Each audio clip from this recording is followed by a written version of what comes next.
J'étais assez étonné de voir le nombre de bio. Hein. Enfin, Oui. bio, vous êtes. Oui. Enfin, je connais pas les statistiques, mais enfin. Et puis, on a un élément là qui s'agite autour de nous, mais qui, Le Mistral et le soleil. qui vous aide bien. Non, mais Oui. c'est vrai. Et en étant plus proche d'une viticulture un peu plus soignée, ça révèle aussi ces grenages dans le verre quand même. Hein. Ah ben oui, de toute façon, on a beaucoup enfin, vous l'avez à la cave coopérative, mais la jeune génération qui, bon après il y a les bio, moi je fais partie des anciens maintenant, mais je dirais que depuis 10-15 ans, il y avait quelques bio et maintenant il y en a plus. Comme exemple, voilà, je te coupe 2 minutes pour dire que la cave est en train justement, sur ce côté-là, on a à peu près 300 hectares de crues classées. On a quand même l'année prochaine, pas tout confondu, mais une bonne centaine d'hectares de crues qui va passer en bio, plus un peu des Côtes-du-Rhône qui vont suivre derrière. Donc on est en HVE3 depuis très longtemps, donc il y a une volonté, c'est pour ça que je rejoins Eric, d'avoir ce côté-là maintenant pris conscience de ce travail-là, et je pense de plus en plus. Et l'idée, ça serait d'arriver encore plus, quoi, d'être tous certifiés un jour dans ce sens-là, ou travailler dans cet état d'esprit. Oui, Parce que le tout, c'est avec pas... une certification. Oui. Le travail du sol, c'est hyper important. Travail du sol pour réveiller, c'est ce qu'on évoquait dans le terroir. Alors, plus on va terminer, parce qu'on pourrait discuter des heures, hein, je vous connais bien, puis c'est passionnant, plus on va aller dans le terroir, et plus il y a des parcellaires qui vont se réveiller, il y a c'est l'envie un petit peu de mettre en avant. Ça vous donne envie d'aller, on va dire, un peu l'étape supérieure, hein, parce que l'étape supérieure, c'est les premiers crus, hein, c'est cette dimension-là. Non, mais ça se décrète pas comme ça, mais c'est un cheminement, on va dire, dans l'histoire de tout territoire viticole.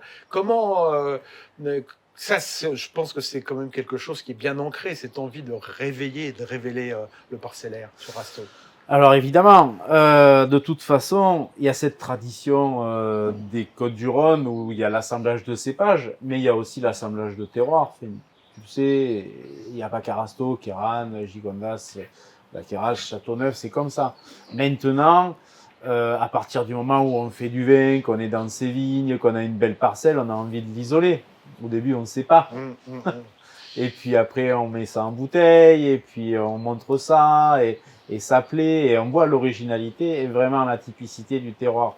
Voilà, et donc c'est ce qui nous pousse vraiment on voit de plus en plus de cuvées parcellaires naître dans chaque domaine. Ça c'est intéressant parce que en fait c'est souvent des vieilles vignes de Grenache avec un petit peu de Carignan ou un petit peu de vieux Cinsault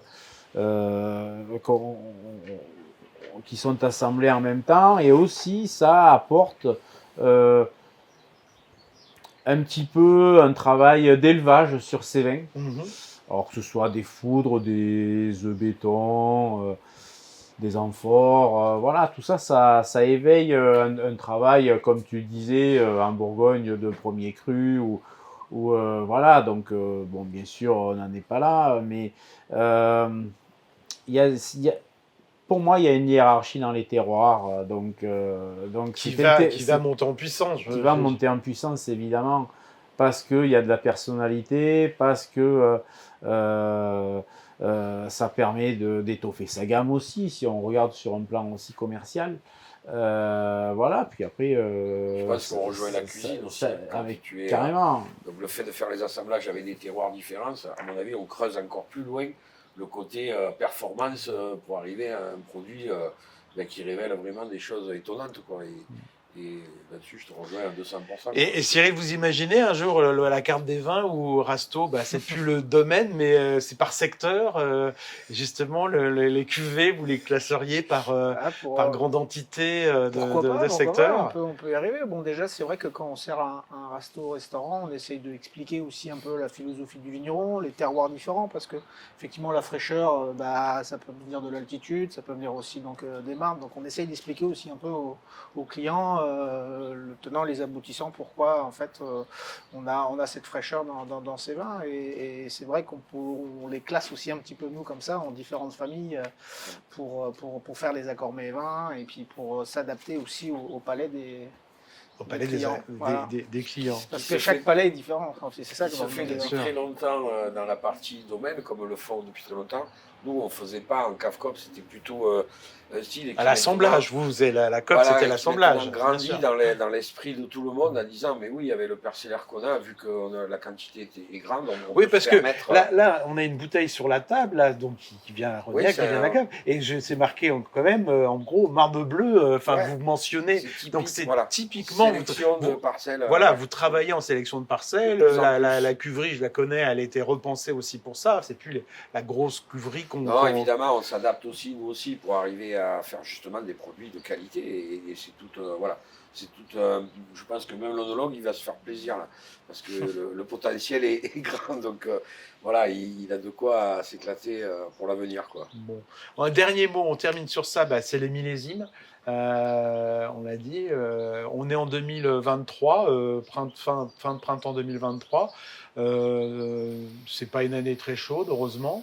Pas beaucoup de pluie chez vous, même si ailleurs il y en a un petit peu plus que ces 10 dernières années, selon les statistiques. Ça vous inquiète sur un cru qui est déjà sudiste, qui a une identité, comme on l'a dit.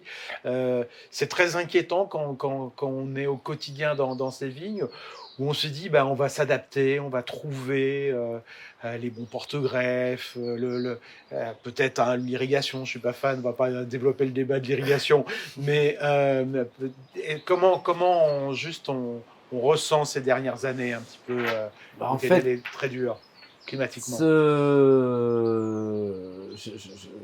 faut pas se cacher, je veux dire, une grande partie de la réflexion des méthodes culturales est quand même due au changement climatique. Voilà. Alors, moi, j'aime pas trop dire réchauffement, je préfère dire changement, parce qu'on n'en est pas sûr. Un chaos certain, mais... Voilà. On parle de sécheresse, ma foi, il a fait sec. On a quand même eu des pluviométries qui sont quand même tombées en 2022. Alors, pas au bon moment pour nous, mais si on fait le compte des pluies, on y est, on les a eu nos 700 mm, voire un peu plus. Alors c'est sûr que là, comme tu dis, on est sortie de printemps 2023, la vigne commence à bien se réveiller, il y a des besoins, je dirais, d'eau et de voilà, et aussi pour se nourrir. Il n'y a pas d'eau qui tombe, donc on revient un petit peu au terroir. On a de la chance d'avoir un terroir argileux, donc qui emmagasine quand même ces pluies qui tombent. Alors je dirais, comme je le disais, au mauvais moment, c'est-à-dire qu'ils sont tombés un peu fin août 2022, un peu pendant les vendanges, un peu après les vendanges, beaucoup après les vendanges. Beaucoup après les vendanges, oui, on a eu quand même 500-600 mm, quoi, je veux dire. Donc, elle y est, l'eau est tombée. On l'a perdu un peu. Donc, voilà, donc en étant dans les vignes jusqu'à tout à l'heure, en grattant les sols, l'humidité n'est pas très loin. Enfin, je veux dire, on a de la chance, on gratte 5 cm, il y a de l'humidité. Après, quand on regarde la surface, on se croirait au mois de juillet. Voilà, là, l'énervement, cette poussière, voilà, le sol a on dirait une impression de sol du mois de juillet. Pour moi, c'est inquiétant. Après, les méthodes culturelles apportent beaucoup. La bio, il y a quelques domaines en biodynamie, il y a 4 domaines en biodynamie sur Rasto. Et tout ça réfléchit, fait des essais, ça discute, on regarde ce qui se passe chez l'un, chez l'autre, on se renseigne. Ça fait avancer les choses, beaucoup, parce que y a beaucoup de bio, comme tu le disais. Je crois que il y a à peu près 20% presque 25% de la surface maintenant. Donc, il y a un volume qui est non négligeable de Rasto maintenant, de l'AOP Rasto. Et il y a surtout cette émergence de jeunes vignerons qui s'intéressent à changer les méthodes culturelles du père ou du grand-père, le travail des sols. Dans les coteaux, c'est pas facile. Mais voilà, donc il y a quand même des gens qui travaillent, il y a un domaine en particulier qui travaille au cheval. Donc ça apporte, ça enrichit un petit peu la réflexion, je dirais. Donc on essaie de s'adapter. Tu parlais des cépages, des porte-greffes. Pour parler des porte-greffes, bon, ben moi je suis plutôt fan des porte-greffes tardifs. Voilà. Donc en sachant que il s'est beaucoup planté de porte-greffes précoces, genre 161-49. Je pense dans les années, il y a une vingtaine d'années, maintenant nos organismes ne répondent plus quand on leur pose des questions. Ah oui, ça c'est déjà un levier sur lequel on peut énormément travailler. Alors là, on est sur l'aspect, on parle de l'aspect qualitatif, côté maturité. Donc qui dit porte-greffe précoce dit maturité un peu plus précoce pour le même cépage. Ça se joue à une semaine plus tôt, en général, ou une semaine de plus pour des cépages, pour des porte-greffes plus tardifs.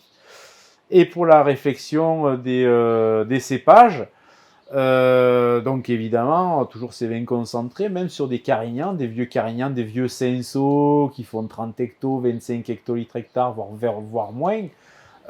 C'est des vins qui sont concentrés comme des grenaches. Enfin, je veux dire, le relief n'est pas le même en bouche, mais quand même, c'est des vins qui sont bâtis pour la garde, voire la longue garde. Il y a une réflexion de réouvrir ce cahier des charges sur l'augmentation des cépages à gros grains, notamment le Cinsault, qui est un cépage qui est très intéressant. Qui amène du jus. Après, voilà, un peu plus de jus. Pas forcément des degrés très élevés. Il y a déjà des domaines sur Rasteau qui ont eu des réflexions sur ces cépages à jus, comme la Counoise, le Muscardin, le Picardin, le Terré noir. Voilà, donc on fait des essais. Personnellement, moi je travaille beaucoup en complantation. Mélange beaucoup les cépages, qui est une solution. Et est-ce que la réflexion va jusqu'au mélange de blanc, un peu plus de blanc Eh ben, tu vois, j'allais y venir, c'était sur le bout de la langue que tu as dû lire, je pense. Je l'ai lu. Et moi, je suis assez fan de rajouter des cépages blancs dans les rouges, alors avec parcimonie, mais ça ne me fait pas peur qu'il y en ait 3-4%. Et je pense que, alors, là j'y reviens, mais c'est plutôt sur des cépages à jus et tardifs, genre Uni-Blanc, genre Picpoul, genre Bourboulin, genre Clairette. Et même sur des vieilles vignes de Grenache, sur des vieilles vignes de Carignan, sur des vieilles vignes sur mes vignes de Mourvèdre, même dans les parcelles de Syrah, je mets des blancs. Et je trouve que ça apporte quand même quelque chose d'intéressant. Il n'y a pas que la fraîcheur. Je pense que structurellement, ça apporte quelque chose parce que les tissus des blancs et des rouges sont un petit peu différents. On est plutôt sur des amers sur les peaux de blanc et plutôt sur des tanins sur les peaux de jus de raisin noir. Et je trouve que ça apporte quand même quelque chose gustativement. Et puis la cofermentation, et puis les macérations, l'ajout des macérations. Tu as forcément une cofermentation. Alcoolique, il y a plein de choses qui peuvent se passer. Bon, vous voyez que c'est passionnant. J'étais sûr qu'on n'allait pas s'embêter à Rasteau, qu'il y avait tellement de choses à raconter. Surtout à raconter, c'est qu'il faut venir vous voir tous. Merci Cyril de nous avoir accueillis quand même dans votre établissement. Voilà. Si on passe devant Rasteau, on ne peut pas louper. Merci Élan parce que ta passion, ta curiosité. Merci beaucoup. Et puis merci à la cave parce que Rasteau serait pas. Le plaisir est pour nous. Serait pas Rasteau sans. Juste une petite précision, je pense à un truc en début. Allez.